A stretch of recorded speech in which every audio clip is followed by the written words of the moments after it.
अल्लाहु अकबर, अल्लाहु अकबर।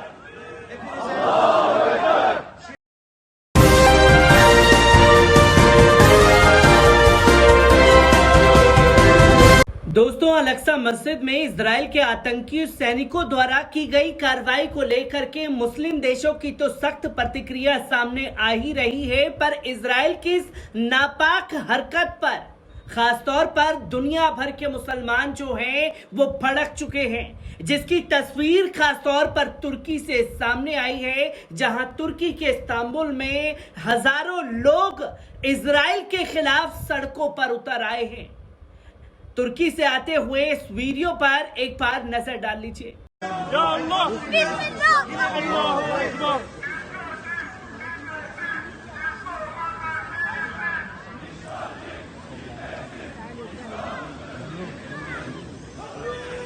अल्लाहु अकबर, अल्लाहु Akbar. Şimdiden katılımınızdan ötürü teşekkür ederken programımız basın açıklamasını yapmak üzere Genç İHA Genel Başkanı Muhammed Cihat Çelik'i mikrofona davet ediyorum.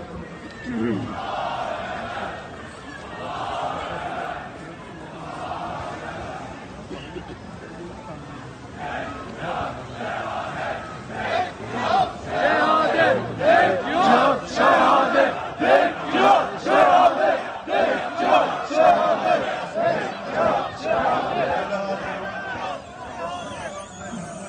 तो दोस्तों, आपने देखा कि किस तरीके से नारा तकबीर, अल्लाहू अकबर के नारे इस वीडियो में लगाए जा रहे हैं और इजराइल के खिलाफ खुल करके अपने गुस्से का इजहार कर रहे हैं और कई किलोमीटर लंबा फिलिस्तीनी झंडा लेकर के तुर्की की आवाम सड़कों पर आईना दिखाने का काम कर रही है इजराइल के आतंकी सैनिकों का, जिन्होंने मस्जिद अल अक्सा के अंदर घुस करके खास तौर पर रोजेदारों के ऊपर हमला किया, कुरान शरीफ पढ़ रहे, उनकी तिलावत कर रहे लोगों के ऊपर गोलियां बरसाई हैं, आंसू गैस के गोले दागे हैं और इस कृत्य को लेकर के दुनिया भर में हंगामा मचा हुआ है। तो वहीं यूएन ने भी एक इमरजेंसी बैठक इजराइल के इस कृत्य को लेकर के बुलाई है। तो वहीं किस तरीके की खलबली तुर्की और खासतौर पर इजराइल और फिलिस्तीन को लेकर के मची हुई है, एक बार इस रिपोर्ट पर नजर डालते हैं। दोस्तों, आपको बता दें कि तुर्की के इस्तांबुल में फतेह मस्जिद के बाहर प्रदर्शनकारियों ने फिलिस्तीनी उपासकों के समर्थन में विरोध प्रदर्शन किया है, जिन्हें बुधवार को अल-अक्सा मस्जिद से जबरन हटा दिया गया था। उन्होंने फिलिस्तीनी झंडे लहराए और हिंसा की निंदा करते हुए नारे भी लगाए, जो तब हुई इजरायली पुलिस ने दूसरी बार पवित्र स्थल पर छापा मारा है।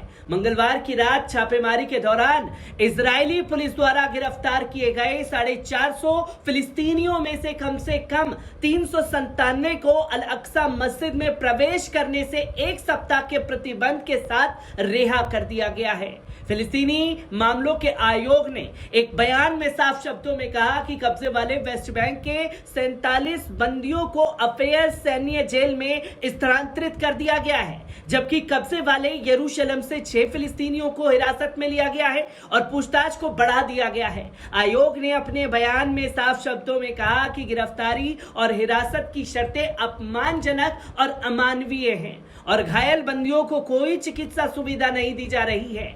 गवाहों ने अल जजीरा को खास तौर पर बताया कि 40 से कम उम्र के फिलिस्तीनी पुरुषों को इजरायली पुलिस द्वारा अल अक्सा मस्जिद में प्रवेश करने की अनुमति नहीं दी जा रही है। अल जजीरा की नताशा गोनिम ने कब्जे वाले पूर्वी यरूशलेम से रिपोर्ट दी, जहां फज्र की नमाज के लिए समय पर पहुंचने के लिए एक आदमी ने उत्तरी इजराइल से 2 घंटे की दूरी तय की।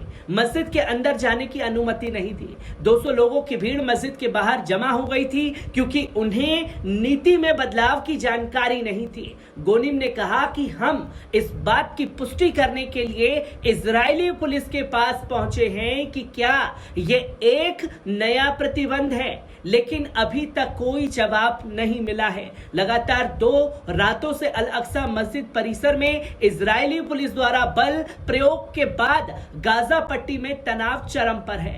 गाजा से अल जजीरा के योमना एल सईद ने रिपोर्ट की कि यहां के लोगों में चिंता की एक उच्च भावना जागी है, क्योंकि वे रमजान को हिंसा की यादों से जोड़ते हैं। पिछले कुछ वर्षों में रमजान के महीनों में इजराइल के आतंकी सैनिकों द्वारा इस्लाम के तीसरे सबसे पवित्र स्थल पर रोजेदारों पर हमला किया है और एक तरफा कार्रवाई की है। मस्जिद के अंदर रात बिताने से रोका है। रमजान के दौरान मस्जिद के अंदर कुछ दिन बिताने की इस्लामी प्रथा। सैयद ने कहा कि इजरायली सेना रमजान के दौरान अल अक्सा मस्जिद पर हमला करती है, जो विशेष रूप से फिलिस्तीनियों और सामान्य रूप से मुसलमानों की भावनाओं को भड़काती है।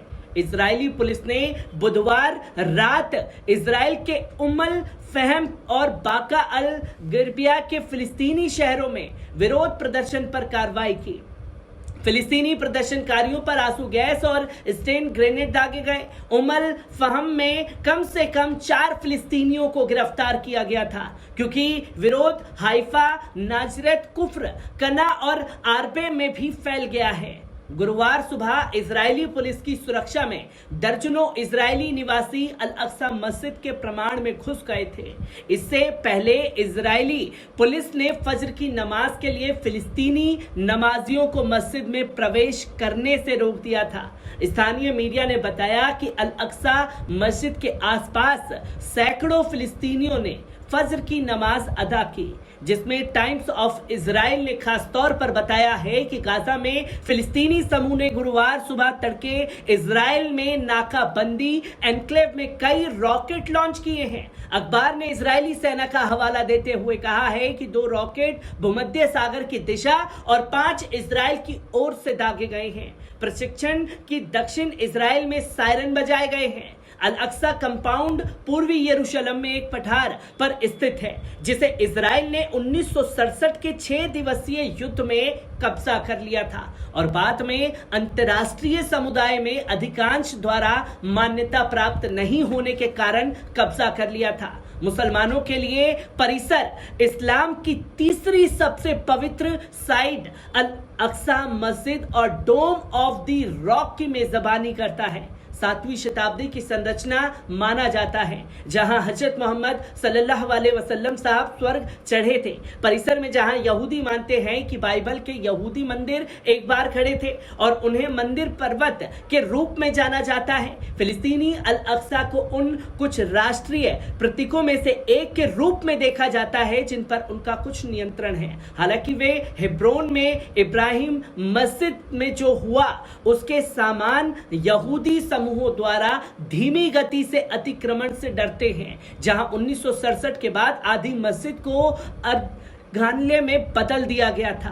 फिलिस्तीनी दूर दराज इजरायली आंदोलनों के बारे में भी चिंतित हैं, जो अल अक्सा मस्जिद परिसर में इस्लामी संरचनाओं को ध्वस्त करना चाहती है और वहां एक यहूदी मंदिर बनाना चाहती है। मलेशिया ने अल अक्सा में नवीनतम छापे की कड़े शब्दों में निंदा की है और अंतर्राष्ट्रीय समुदाय से इजराइल को जवाबदेह ठहराने का आह्वान किया है। विदेश मंत्रालय ने देश के प्रशासनिक राजधानी से एक बयान में कहा कि इजरायली बलों द्वारा की गई कार्रवाई अवैध, अवमाननापूर्ण और फिलिस्तीनियों के मानवाधिकारों और इस्लाम में तीसरे सबसे पवित्र धर्म स्थल की पवित्रता का उल्लंघन करने वाली थी, जिस पर गुरुवार को राजनयिकों के अनुसार अल अक्सा मस्जिद परिसर में हिंसा पर चर्चा के लिए संयुक्त सुरक्षा परिषद गुरुवार को एक आपातकालीन सत्र आयोजित कर रहा है। राजनयिकों ने रॉयटर्स समाचार एजेंसी को खास तौर पर बताया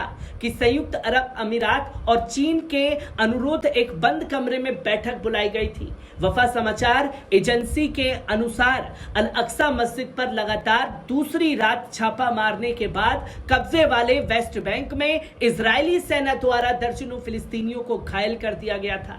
एजेंसी ने साफ तौर पर कहा कि कम से कम 12 लोग घायल हो गए जब इजरायली बलों ने नबलस में जहरीली गैस के कनस्तर फेंके, जबकि एक अन्य व्यक्ति हेब्रोन के उत्तरी शहर के पास बेत उमर शहर में गोला बारूद में मारा गया। वफा ने बताया कि बीत उम्र में दर्जनों लोगों ने भी जहरीले गैस से दम घुटने की सूचना दी है। एजेंसी ने जेनिन के बेथलेहम शहरों के पास भी हिंसा की सूचना दी है। कनाडा के न्यू डेमोक्रेटिक पार्टी अल अक्सा के हालिया छापे के बाद सरकार से कार्रवाई का आग्रह कर रही है और कह रही है कि देश अब किनारे पर नहीं खड़ा हो सकता। पार्टी नेता जगमीत सिंह ने पुलिस छापे की हिंसा को भयानक, परेशान करने वाला और क्रूर बताया है और कहा है कि एनडीपी कनाडा की प्रतिक्रिया पर चर्चा करने के लिए संसद में एक प्रस्ताव लाएगी। एनडीपी के साथ ही विधेयक ब्लेक डेसरलाइस से ट्वीट कर साझा किया है और बयान में कहा है कि चाहे लोग रमजान के लिए उपवास कर रहे हों या फसा में उत्पीड़न से आजादी का जश्न मना रहे हों, उन्हें शांतिपूर्ण पूजा के अधिकार की गारंटी दी जानी चाहिए। जहां कनाडा संसद में इजराइल के खिलाफ एक बिल पास कर सकता है, तो यूएन ने बड़ी अहम बैठक बुलाई है और दुनिया भर में किस तरीके के लोगों के रिएक्शन सामने आ रहे हैं उसे लेकर के इस रिपोर्ट में आप लोगों के साथ जुड़ा था। हर एक रिपोर्ट आपके साथ साझा करता रहूंगा। दीजिए इजाजत, शुक्रिया।